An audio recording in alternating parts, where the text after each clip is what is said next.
اللہ ہی تو ہے جو ہواؤں کو بھیجتا ہے تو وہ بادل کو ابھارتی ہیں، پھر اللہ اس کو جس طرح چاہتا ہے آسمان میں پھیلا دیتا اور تہ بتہ کر دیتا ہے۔ پھر تم دیکھتے ہو کہ اس کے بیچ میں سے بارش کی بوندیں نکلنے لگتی ہیں، پھر جب وہ اپنے بندوں میں سے جن پر چاہتا ہے اسے برسا دیتا ہے تو اسی وقت وہ خوش ہو جاتی ہے، جبکہ وہ اس کے برسنے سے پہلے یقیناً نا امید ہو رہے تھے۔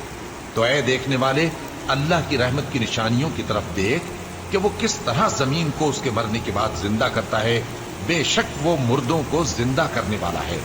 اور وہ ہر چیز پر قادر ہے۔ اور اگر ہم ایسی ہوا بھیجیں کہ وہ اس کے سبب کھیتی کو دیکھیں کہ زرد ہو گئی ہے تو اس کے بعد وہ ناشکری کرنے لگ جائے، تو تم مردوں کو بات نہیں سنا سکتے اور نہ بہروں کو جب وہ پیٹ پھیر کر لوٹ جائیں آواز سنا سکتے ہو، اور نہ اندھوں کو ان کی گمراہی سے نکال کر راہ راست پر لا سکتے ہو۔ تم تو انہی لوگوں کو سنا سکتے ہو جو ہماری آیتوں پر ایمان لاتے ہیں، سو وہی فرما بردار ہیں۔